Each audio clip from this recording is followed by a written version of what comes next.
It's 1830, and the streets of Paris are noisy with revolution. The air is thick with the cries of people demanding change, and the cobblestone streets echo with the footsteps of those marching for a new future. The city is a cauldron of discontent, and the flames of rebellion are being fanned by the winds of frustration and hope.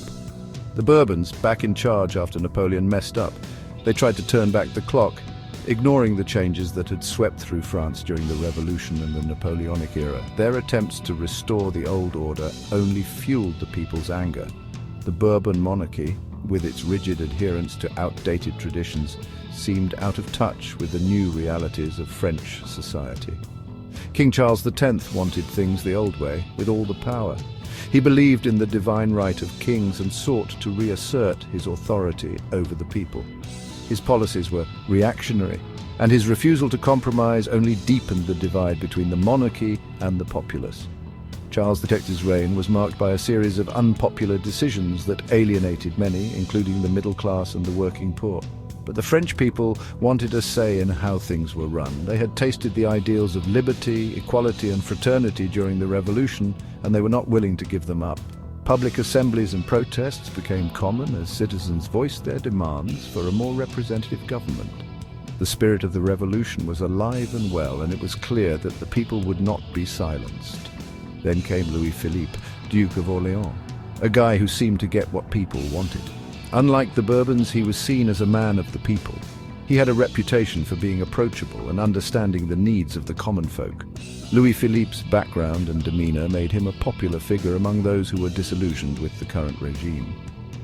Louis Philippe knew French politics. He was well versed in the intricacies of governance and had a keen sense of the political landscape. His ability to navigate the complex web of alliances and rivalries made him a formidable player in the game of power. He understood that the key to stability was to balance the interests of different groups within society. Part of the Bourbon family, he'd been smart during the French Revolution. He managed to survive the turbulent times by aligning himself with the right factions and avoiding the pitfalls that claimed many of his contemporaries. His experience during the Revolution gave him a unique perspective on the challenges facing France and the importance of adapting to changing circumstances. When the July Revolution started because people were unhappy and Charles X tried to grab more power, Louis Philippe saw his chance. The streets of Paris erupted in violence as revolutionaries clashed with royalist forces. Amid the chaos, Louis Philippe positioned himself as a leader who could bring order and address the grievances of the people. His actions during this critical period demonstrated his political acumen and his ability to seize opportunities. He said he was a man of the people, a citizen king. This was a powerful message that resonated with many who were tired of the old aristocracy. By presenting himself as a monarch who was in touch with the common man, Louis Philippe was able to garner widespread support. His image as the citizen king was carefully crafted to appeal to the revolutionary spirit of the time. He promised a constitutional monarchy and to help the growing middle class. This was a significant departure from the autocratic rule of his predecessors. By advocating for a constitutional framework, Louis Philippe aimed to create a government that was more inclusive and representative.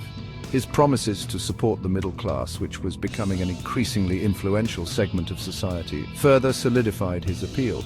So, with the revolution still fresh, the French people chose Louis Philippe, starting a new part of their history, the July monarchy. This period marked a transition towards a more modern and progressive France. The July monarchy represented a compromise between the old and the new, blending elements of traditional monarchy with the principles of constitutional governance.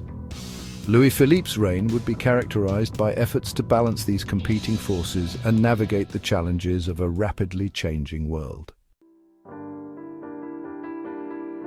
The July monarchy, born from revolution, had to be careful. The streets of Paris had seen enough turmoil, and the new regime was walking a tightrope. The people had risen against the old order, demanding change, but they were also wary of too much upheaval. The balance between progress and preservation was delicate. Louis Philippe, the new king, wanted to make some changes but not scare people who liked the old ways. He understood that his power was precarious, resting on the support of those who had brought him to the throne. He needed to modernize France without alienating the conservative elements of society. He wanted to keep things balanced. This meant introducing reforms that would push France forward while maintaining enough of the old structures to keep the traditionalists content. It was a careful dance, one that required constant attention and adjustment. He was friends with the bourgeoisie, the growing middle class that helped him become king. This group was crucial to his reign, as they were the driving force behind the economic and social changes sweeping through France. They were eager for progress and supported policies that would enhance their status and wealth. He gave them more power and made policies that helped them. By doing so, he ensured their loyalty and support. These policies included economic reforms that favored industrial growth and trade, which in turn benefited the bourgeoisie. However, this focus on the middle class came at a cost. This made the working class feel left out. The benefits of the new policies were not reaching the lower classes, who continued to struggle with poor working conditions and low wages. Their discontent began to simmer beneath the surface, creating a potential source of instability for the monarchy. Things like railroads were built, which helped trade and business. The expansion of the railway network was a symbol of progress and modernization. It connected different parts of the country, facilitating commerce and communication. This infrastructure development was a boon for the economy and a point of pride for the regime. But under the good times, some people were still unhappy. The visible progress masked underlying issues. The working class, in particular, felt that their needs were being ignored. They saw the benefits of modernization accruing to the bourgeoisie while their own lives remained difficult. The working class felt the government didn't care about them. Their dissatisfaction grew, leading to protests and unrest. They demanded better working conditions, fair wages, and more representation. The tension between the classes highlighted the challenges of balancing progress with social equity, a challenge that would continue to shape France's future. Louis Philippe, the citizen king, knew he had to help the economy and the middle class. He helped businesses and factories grow, and he built canals and railroads. But his policies mostly helped the rich, and workers still had low pay, bad jobs, and no help from the government. The rich got richer, and the poor stayed poor. This made people angry. Louis Philippe also kept tight control of the government. This mix of economic freedom but no political power made people unhappy and ready for change. Even though things seemed okay, lots of people didn't like the July monarchy. The July monarchy, which began in 1830, was supposed to be a more liberal and constitutional form of government. However, it quickly became clear that not everyone was happy with the changes. Many felt that the new government was just as oppressive as the old one, if not more so. The streets of Paris and other major cities were often filled with people expressing their discontent. Republicans wanted a totally new government without a king. They believed that a republic where the people had more direct control over the government was the best way to ensure freedom and equality. These ideas were inspired by the earlier French Revolution and the American Revolution. Republican groups held secret meetings and organized rallies to spread their message despite the risks involved. Socialists wanted everyone to be more equal. They were concerned about the growing gap between the rich and the poor. Socialists argued that the government should take a more active role in redistributing wealth and providing for the needs of all citizens. They formed labor unions and other organizations to fight for workers' rights and social justice. Louis Philippe started to crack down. As opposition grew, King Louis Philippe and his government became increasingly repressive. They saw the growing unrest as a threat to their power and stability. The king believed that by tightening control, he could maintain order and prevent a revolution. He made stricter rules about what newspapers could print. The press was a powerful tool for spreading ideas and mobilizing public opinion. By censoring newspapers, the government hoped to stifle dissent and keep people from organizing against them. Journalists and editors who defied these rules faced fines, imprisonment, and the shutdown of their publications. It was harder for people to meet and share their ideas. Public gatherings and meetings were often banned or heavily monitored by the police. This made it difficult for opposition groups to coordinate their activities and plan protests. Many had to resort to secret meetings in private homes or other hidden locations. People who spoke against the king got into trouble. Newspapers got clever. Those who dared to criticize the government or the king were often arrested and put on trial. The legal system was used as a tool of repression, with harsh penalties for those found guilty of sedition. In response, newspapers and writers found creative ways to circumvent censorship. They used jokes and stories to make fun of the king without getting in trouble. Satirical cartoons and allegorical stories became popular methods for criticizing the government. These works used humor and symbolism to convey their messages, making it harder for the authorities to crack down on them without appearing overly oppressive. But trying to stop people from complaining just made them angrier. The more the government tried to suppress dissent, the more determined people became to resist.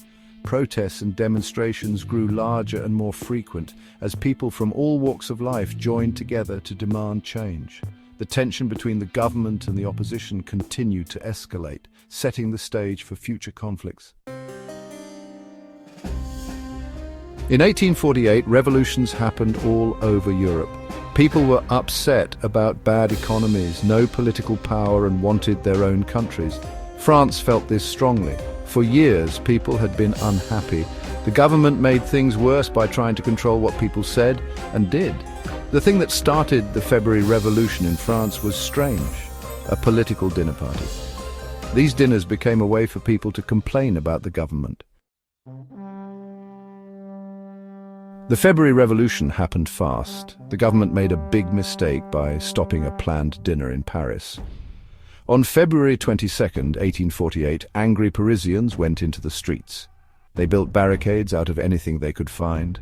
Students, workers, shopkeepers, even soldiers joined in. Louis Philippe didn't know what to do. He tried to make people happy, but it was too late. On February 24th, 1848, he quit and ran away to England. The July monarchy was over.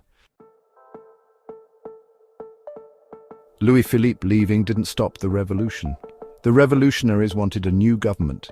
They created the Second Republic, but it didn't last long. Arguments, money problems, and unfairness caused problems. Louis Philippe lived the rest of his life in England. He died in 1850, far from France. His time as king is a small part of French history. People don't always remember Louis Philippe, but his time as king was important. The citizen king tried to make changes, and some good things happened. Factories and businesses grew. The idea of a constitutional monarchy started. So the July monarchy was a time of some good and some bad, a time between the old ways and the new ways. Louis Philippe's story shows that power isn't forever, but ideas are. He didn't see how unhappy people were. Trying to stop people from complaining didn't work. The 1848 revolution shows that ideas can make people act. The revolutionaries wanted freedom and fairness. Louis Philippe's fall shows that people want freedom and a say in how they live. Even though the 1848 revolution didn't fix everything, it changed France and showed that people will always fight for a better world.